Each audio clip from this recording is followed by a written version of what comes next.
Good evening and welcome to the Sports 2.0 Put the Kids to Bed version of the Sports 2.0 show. I am your host, Rodney Knuppel. Alongside is Colton Kaler. You've heard him here before. He's been on with me, and he's also the host of our Saturday morning, which has been moved to Thursday nights, right, Colton? Or are you back on Saturday this week?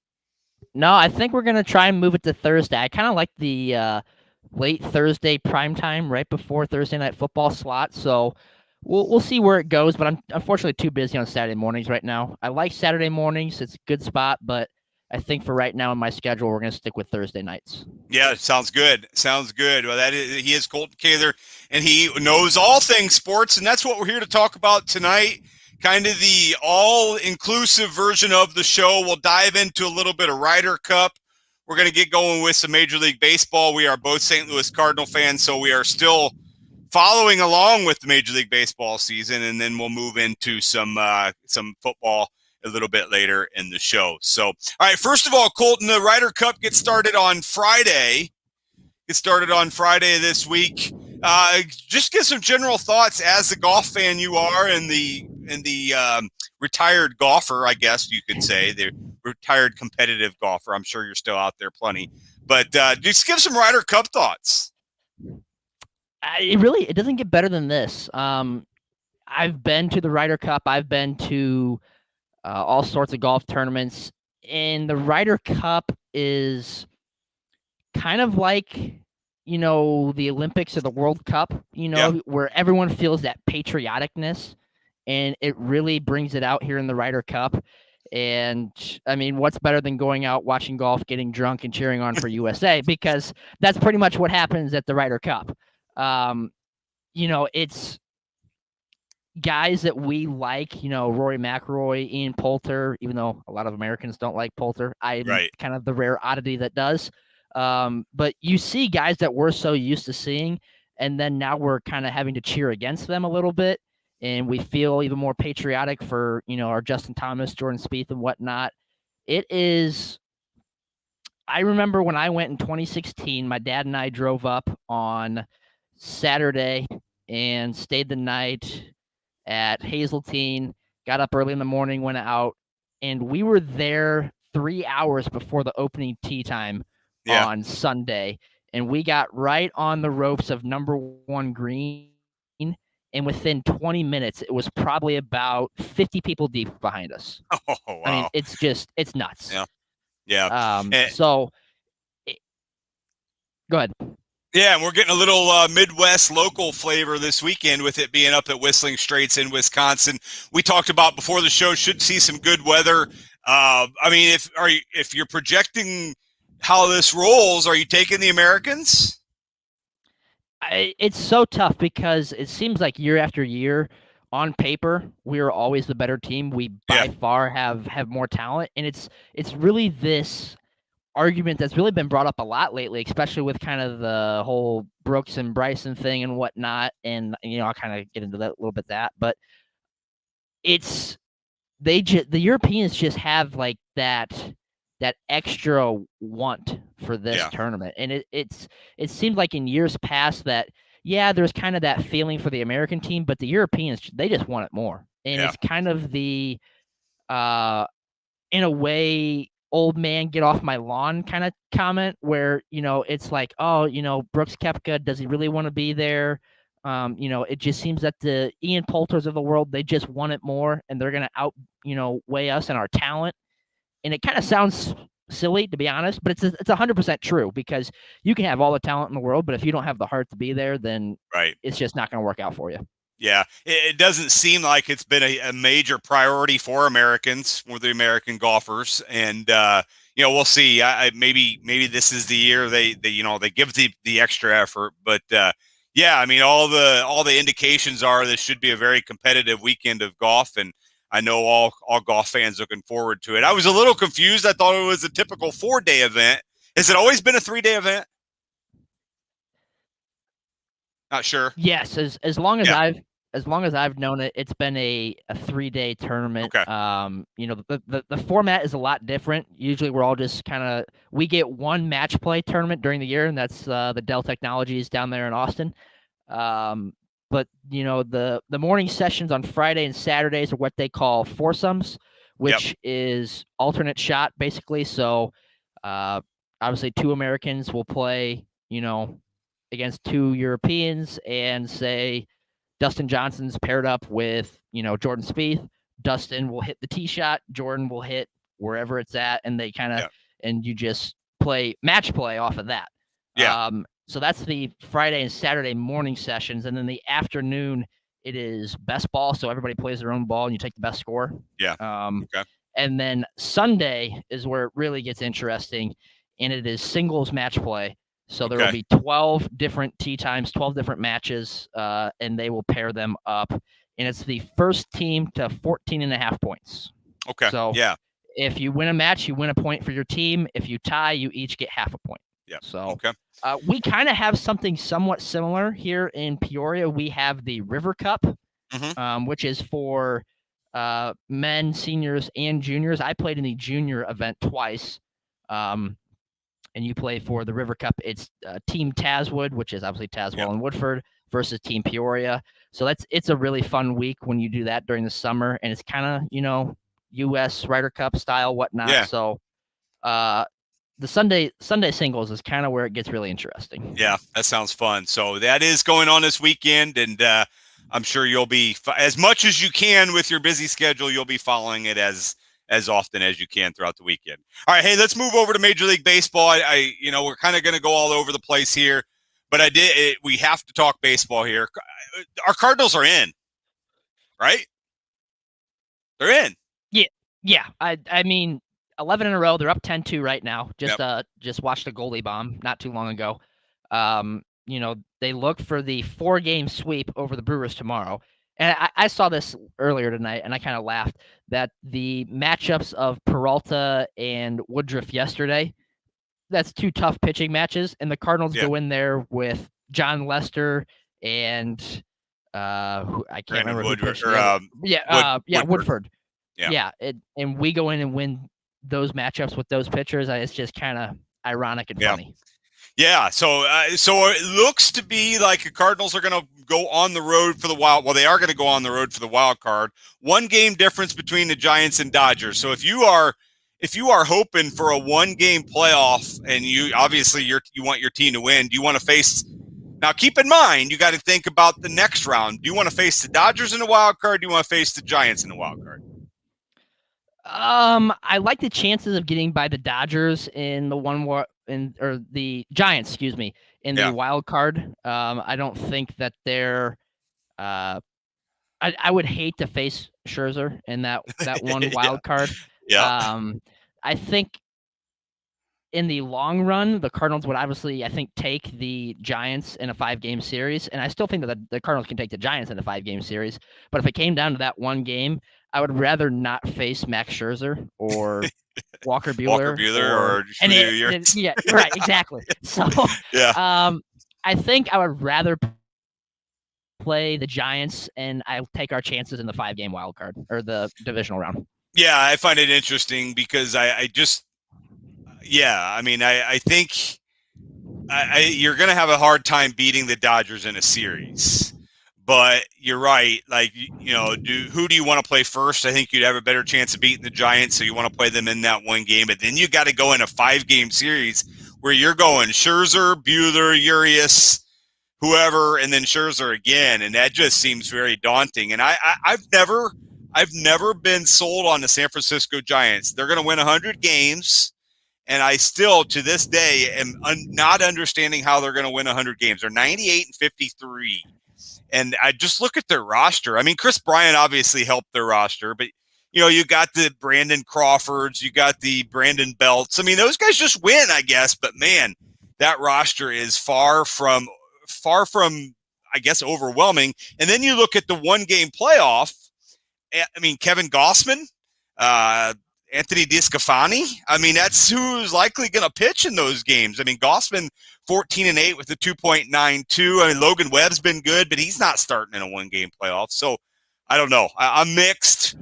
I personally think I'd rather see the Cardinals knock off the Giants in that game. Or, the Dodgers in that game, because that'd just be more fun to beat the Dodgers.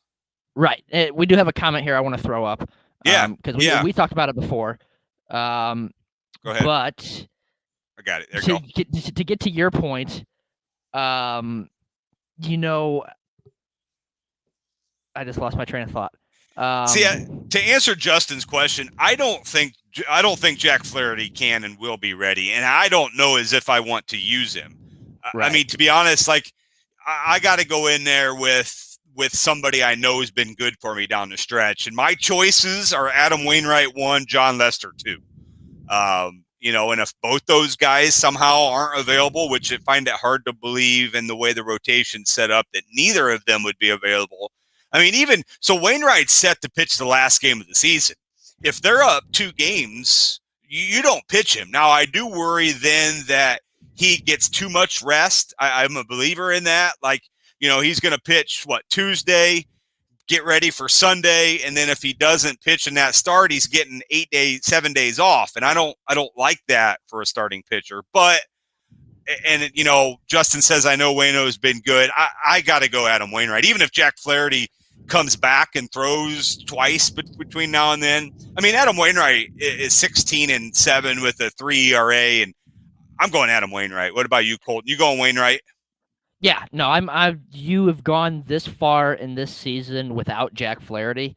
You've got to let it ride with the guy that's been, the workhorse of this rotation. And to get to the point that I wanted to make is if you look at our record against the Giants this year, I don't know what it is exactly, but we have a winning record against them. And that's a lot of those games when we were kind of poo-pooing on this team and saying, season's over, we're going to be just barely above 500, not going to make the playoff. And we were kind of just kicking in the can already.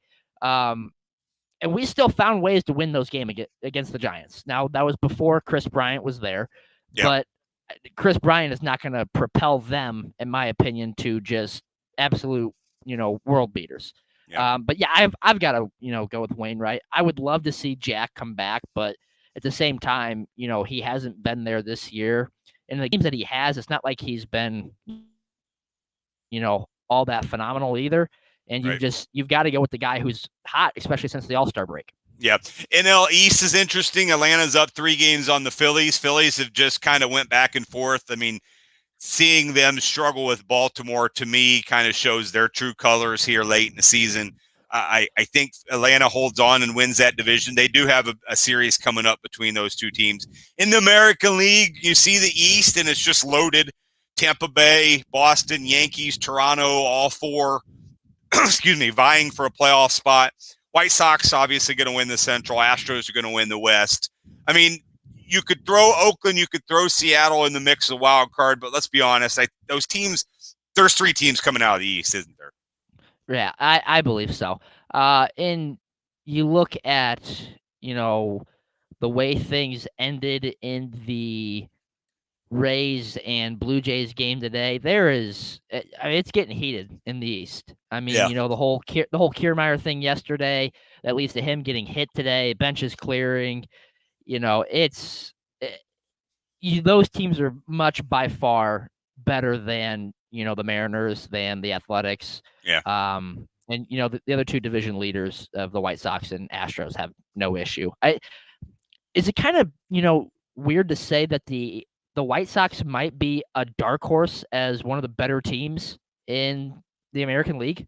Yeah, I mean, the White Sox to me, and we'll get to Tanner's comment here in a minute. The White Sox to me have actually, in the last few weeks, been a little bit underwhelming. I do think that they are one of the more talented teams, if not the most talented team in the American League. But it really, since the Lance Lynn injury, to me, they've just kind of, and really, they haven't had to compete. I mean, they've had this Division I really since the All-Star break.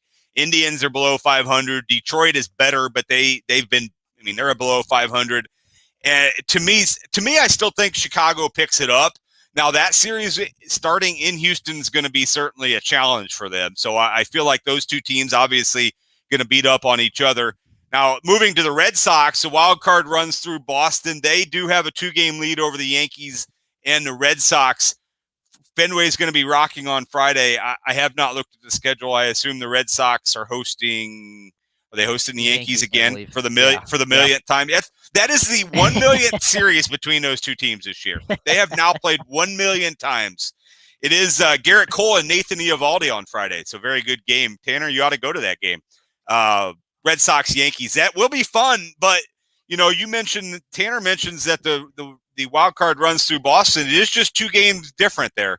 That will be fun. It will be a fun series. And Toronto kind of likes seeing that. I mean, Toronto likes seeing the 2 teams they're chasing playing each other. They got a chance to beat somebody there. So, I mean, American League is going to be interesting. National League, I guess, is not interesting anymore. I mean, Cardinals are kind of running away with it. So, you got a World Series winner? You going back with the Dodgers? As much as I want to go against them, probably it's the safest bet.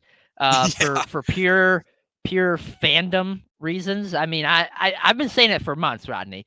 This is straight 2011 in a nutshell. I mean, we are gonna go to the wild card just as we did getting in 2011 on game 162. If you remember to 2011, it was the first time the Brewers had won the NL Central, and they kind of ran away with it that year.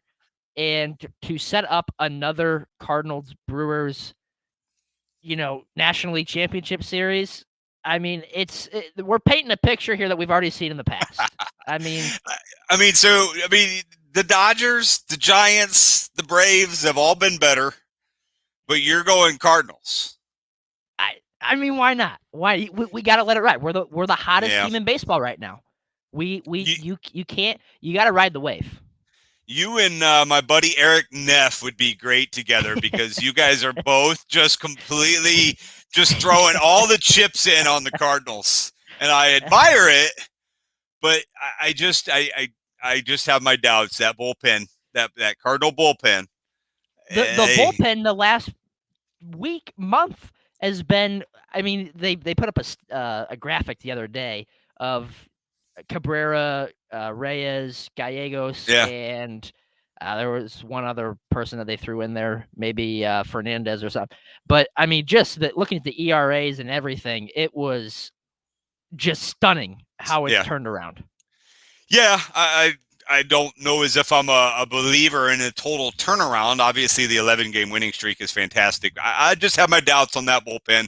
I have my doubts, but we'll have a little playoff prediction show that Sunday of Major League Baseball. Maybe I can get you on. I'll get a bunch of guys on, and we'll have a prediction. We'll have a prediction show. That's what I'll do. So it'll be 1 week from Sunday. Be the last day of Major League Baseball. I don't know who plays Sunday Night Football that night, but we're going to ignore it, and we're going to talk Major League Baseball. Actually, it's tonight. I'm in Vegas. I'll have a show from Vegas. I'll have you on, and we'll have a Major League Baseball prediction show. You in, Colton? Are you in? I love it. I'm always in. All right, sounds good. Hey, let's turn over to football real quick. Tomorrow night, Panthers at Texans. I'm not terribly excited about Panthers at Texans, although I do like Christian McCaffrey, obviously, and we're going to get a chance to see him on a national stage. 8-point spread, 43 is the total.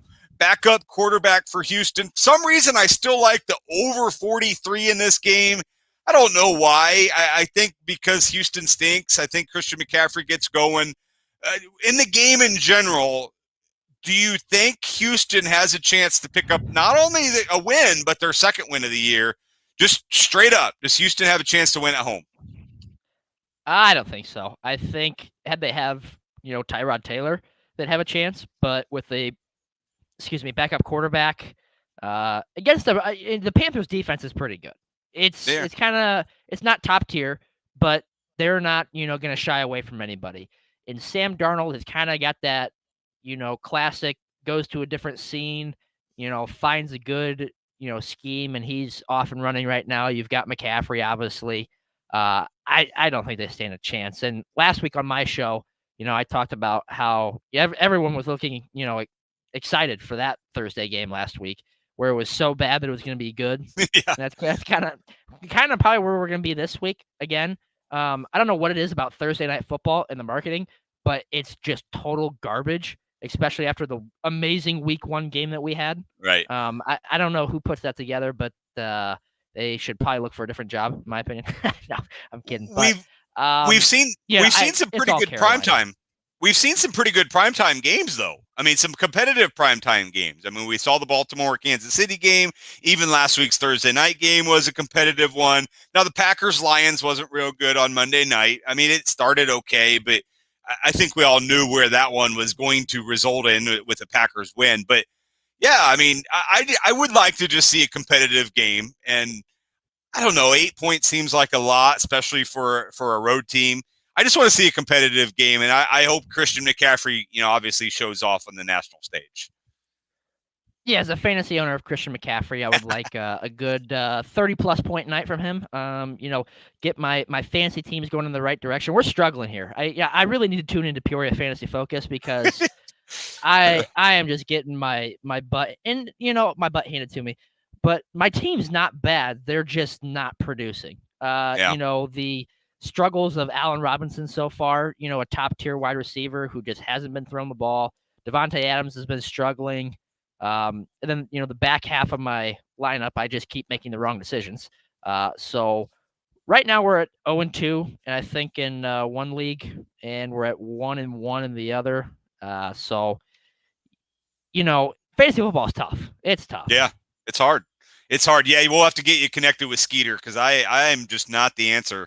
I'm also struggling with my fantasy teams. But moving just along in the NFL, you did talk about Allen Robinson. The big news in the NFL, obviously, the Justin Fields will be the quarterback for the Chicago Bears. If you want to get Allen Robinson going, you think maybe a new quarterback will get him. But I don't know if I see Justin Fields as the answer for Allen Robinson. I look at Fields as obviously going to use his legs, probably not going to be too much of a deep threat right away. So I don't know if you're going to get Allen Robinson rolling with Justin Fields or not. But, I mean, I guess it's the time to make that move, especially with Andy Dalton, I guess, having an injury. Right. No, and we'll talk more about this later on the show. Yep. When we kind of get to our segments. But Justin Fields has a very good security blanket is what he's got to look at Allen Robinson as. I mean, Robinson has got to be, a top 5 wide receiver in the NFL.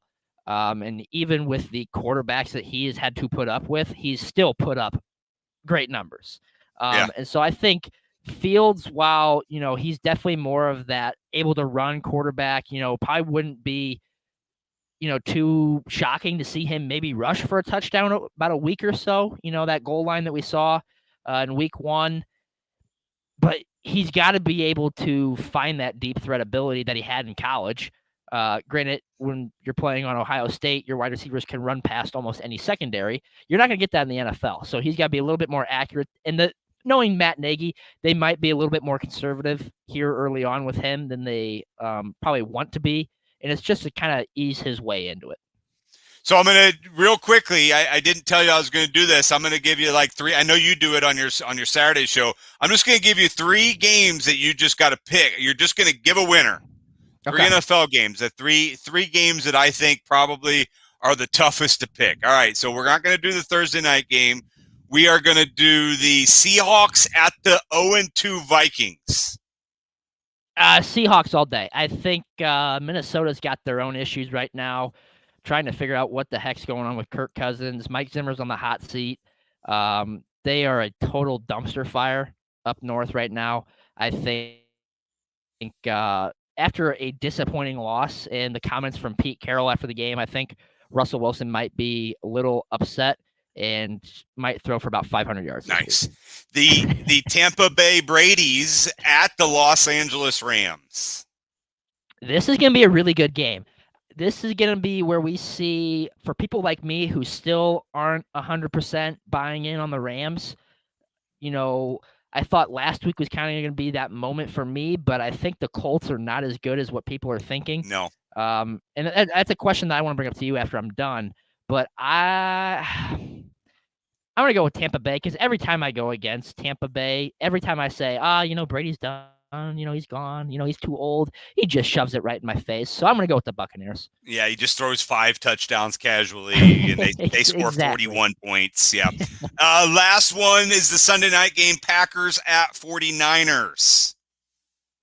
This one's also tough because the Packers struggled week 1 with the Saints. Good defense, and they played really bad. Obviously, I think there's a lot of drama around Green Bay. 49ers, I believe they're 2-0, right? They are. Yeah. They did not look pretty against was it the Jets in week 1? I can't remember. Detroit. Detroit Was came it back. Detroit? Yeah. So they get a week 1 win against Detroit, and I can't remember who they played last week. Philly. Philly, yep, and that was kind of a closer game. I think it's all going to be depending on the offense there for the 49ers. Yeah. I'll go with San Francisco. Why not? Sounds good. Sounds good. Those are the 3 games I'm going to make you pick for this weekend. So, anyways, hey, we want to move on to the GCD of the week, the Gutless Choking Dog of the week. We ready to do that, Colton? Yes. All right, let's do it. Let's hear who you got this week. I'm excited to hear this one. My GCD of the week comes from last night. Mr. Notorious, Conor McGregor, is my Gutless Choking Dog of the week. The first pitch was about as bad as it gets. I mean, it's going to rank up there. And I didn't think it could get much worse after that. But then after watching him sing the 7th inning stretch, take me out to the ball game, I mean, it got worse. It was unbelievable. I do love that Irish accent of the they can't say 3. They always say tree. They can't do the.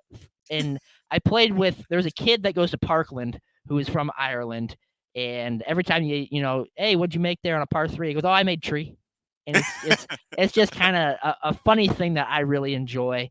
But I will say, Conor McGregor is not really liked in Ireland, from what I've heard from those people. So, Conor McGregor, you are my Gutless Choking Dog for your terrible performance at Wrigley Field. Yeah, and can I just say, can we stop with this? I mean, it was fun for a while to see these guys throw the first pitch and then sing, but do we have to have just any and everybody singing there at Wrigley Field? I don't know. I mean, they've got to sell tickets somehow because they're not putting a winning product on the field, so they got to do something. Yeah, I don't know. I don't like it. I'm ready for that to come to an end.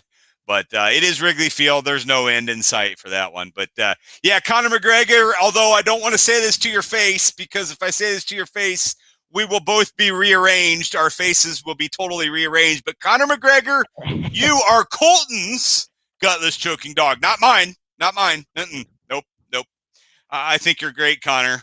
But you are his Gutless Choking Dog. Hey, before we get to the See It time, I got to say this because one of our SIAs a while back, well, 2 of them, because you and Nathan Believa both did, it was the San Diego Padres. And tonight, the Padres have started in true August and September fashion. It is 3-0 Giants in the first inning. Here's how the game started. Tommy La Stella for the Giants reached on a catcher's interference to start the game. The second batter walked. The third batter hit a bloop single into center field, bases loaded, nobody out. Now, Vince Velasquez, who was picked up like a week ago, and he's getting starts for the Padres, did strike out Lamont Wade Jr., so we were down to 1 out. And then our boy Chris Bryant hit a 3-run double, and it is already 3-0 Giants. We are, for the third time, Padres, see ya. And I will even go as far as saying, Jace Tingler, see ya. You are fired, man. This is going to be one of the the greatest chokes. Yes, they are not going to finish 500. They are 76-74. They still have the Dodgers. They still have the Giants. They still have the Braves. Padres not finishing 500. You not only see ya, but Padres, you are Gutless Choking Dogs as well. So my Gutless Choking Dog is the San Diego Padres, and see ya, Padres. I was gonna go there, but we've hit too many times. I wanted to go in a different direction. But if we're gonna go to the See It time, I'll just lead it right Yeah. It off. Yeah, let's do We it. good with that? Yeah, let's do it. See ya, Jake Arrieta. See ya, Jake Oh my Arrieta. I gosh. mean, Oh, the fact that this guy has been able to somehow still pitch in the major leagues is just baffles my mind. And for a team that I've said, for the last few weeks, for a team that backed up the Brinks truck and did everything they can to try and beat the Dodgers, not only do they lose to the Dodgers, but they get their butts whooped by the Giants as well. So it's just a total embarrassment. But can you really blame it on Tingler for the amount of injuries that they've had to do? Because if they had the starting rotation that they on paper, they'd probably be in this race a little bit more. And the Cardinals would probably not be in this conversation. I mean, but somebody's going to take the fall for the Padres. Right. And it's much easier to blame the coach than it is anything else. Oh, yeah. And here's another thing, Jake Arrieta. Just admit that you cheated in 2015. Just admit that you're 22-6, 1.77 ERA. You were no good in Baltimore. You suddenly revived your career in 2014 with a pretty good year. 2015, there is no doubt in my mind, Jake Arrieta, you cheated. You cheated. You cheated because you've been terrible. You've been terrible since 2018. You've been absolutely just pathetic. I mean, your stint in Philadelphia, they're still booing you in Philadelphia. And now you're in San Diego. You didn't get out of the first inning, and apparently there was some kind of injury, but there wasn't because then they let you go the next day. Jake Arrieta, see ya. Yes, Jake Arrieta is our first see ya. My second see ya, and it's kind of in a different way, but see ya to baseball's being thrown to Tyler O'Neill. That boy is hot right now. Yeah, and he's big. He is just a monster, and I can't believe how fast he is. I mean, so here's the deal on that, Colton, and we admit we're Cardinal homers on this show. I mean, and if you don't like it, then don't tune in. We're going to talk about the Cardinals. But if Tyler O'Neill continues the trajectory of his career that I think he might be able to go, and Dylan Carlson is as good as advertised, and Harrison Bader just does something. I mean, scoring from second on a sac fly tonight. Yeah, I mean, just is decent, okay. Then I mean, the Cardinals are there. I mean, they're legit. I mean, you got to get some starting pitching, you got to get some bullpen, and that's what I go to next year. Now, 2021's not over yet, but I go to next year, and you don't mess with the outfield. You don't need to do anything in the outfield. Your outfield's set.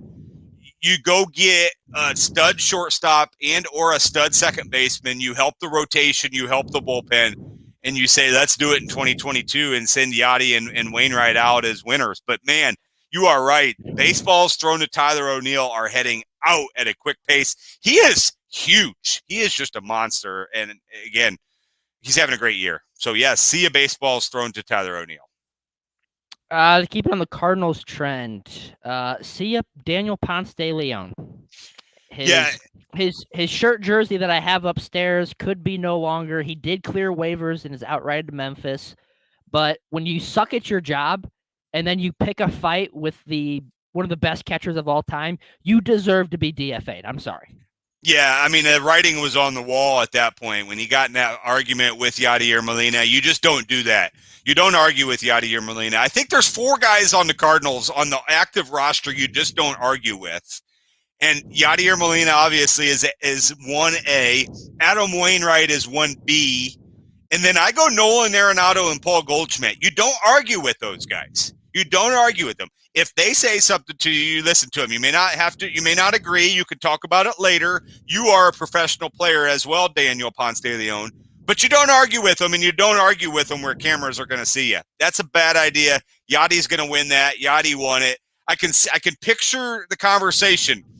Hey, he argued with me. What are you going to do about it? What do you want to do about it? He's got to go. Okay, he's gone. See ya. See ya, Daniel Ponce de Leon. Don't argue with Yachty. See ya, Andy Dalton. Unfortunately, I think if this start goes well for Fields, as much as Matt Nagy is committed to Andy Dalton, it's see ya time. Yeah, and I mean, Yeah, I just don't. Yeah, this is just weird. I mean, Andy Dalton's he's probably somewhat hurt, but I don't think he's that hurt. And so you're right, probably. See, but I don't know as if they're going to actually. They probably won't actually cut him. I mean, he's going to sit No, as the backup, right? I mean, he's going to. he'll ride the pine all year. Yeah, he's going to. But the thing about it is, Nick Foles is still on that roster. So, like, I mean, you really only need to keep one of those guys, don't you? I just don't understand why you want both Nick Foles and Andy Dalton backing up, but whatever. But yeah, Justin Fields is the new guy, and I mean, there's probably a chance Justin Fields will get hurt, so somebody's going to have to play eventually. But yeah, see Andy Dalton, and I don't mind Andy Dalton. He's just okay. That's just what he is. He's okay.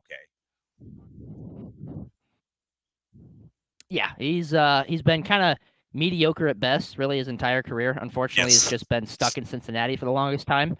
Obviously, he had the most valuable offensive weapons, really, in my opinion, in Dallas, and couldn't do a darn thing. So I think it is Justin Fields' time, and I think we are kind of seeing the new chapter in Chicago finally. Yes. See ya to Jameis Winston's MVP campaign. Saw that today. Kind of made me laugh. You know, week 1, 5 touchdowns, no interceptions. Jameis, he's back. And then week 2 fell quickly back to earth. Yeah, Jameis. I mean, and I like Jameis Winston, and I like a guy that can go out there and have the guts to just throw the football. I mean, obviously, 30 interceptions was way too many, but yeah, I mean, the weird thing about the Saints is he just doesn't have the target. I mean, Alvin Kamara is obviously fantastic, but in the receiving core, like he's throwing to you and me. I mean, I like Jameis, but yeah, the MVP candidacy after 1 week. See ya, Jameis. I mean, I think he'll still be fine, but no MVP. Yeah, no. And that division, is obviously going to be tough. I think if Carolina plays as well as they look, Carolina took it to the Saints last week. Yes, they did. It could be interesting down the stretch there. Yes. See ya to Tua. Unfortunately, with the rib injury, I don't know what they're going to do here. There's been rumors that they want Deshaun Watson. Will they pay the asking price? I doubt it. But Tua would probably be sent over in that deal. So if this is possibly somehow the last we see of Tua in Miami, it's been a short ride. Yeah, and the Deshaun Watson thing is interesting because, like, is he even going to be able to play?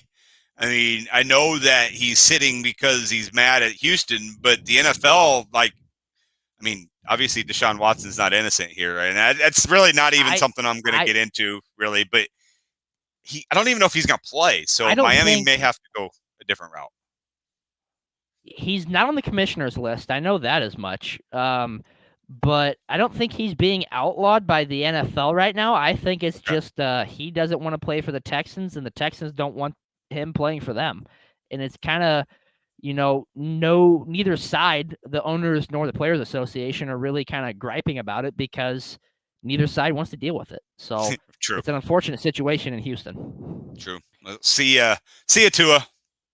One last see ya, and it's see ya to Bad Beef with the Ryder Cup. It seems that Bryson and Brooks may have kind of, moved past things, and I was listening to the Ryder Cup show on here that was on tonight. I don't know the two guys were on it, but tuned in for a little bit, and I asked them a question about this, and they said that with the whole kind of new social media deal with the PGA Tour, what are the odds that these two were kind of just creating beef just to create revenue? I mean, for the whole PIP thing. So see you to the beef. I mean, it seems that they've kind of made up, and we'll see where it goes this weekend. Yeah, and I mean, yes, I think part of that is true. Like they're both smart enough to know, hey, why don't we just take this? Why don't we just see what happens and stir up some interest? I mean, let's be honest. Any news is good news in the PGA Tour. I mean, you're obviously behind all of the professional sports as far as really the interest. I mean, for the Ryder Cup this weekend, you're going against NFL Week 3.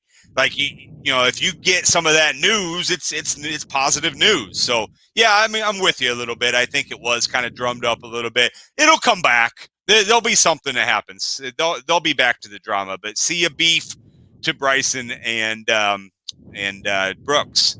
Hopefully they perform well this weekend.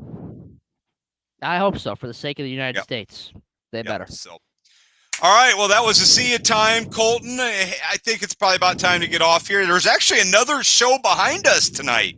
ZZ Props. If you haven't picked up that one yet, Andrew and his dad are going to come on. They've got the late night shift tonight, so make sure you stay tuned to that. And Colton, so you back tomorrow then? I mean, we talked at the beginning. Are you going to do tomorrow or are you going to do Saturday?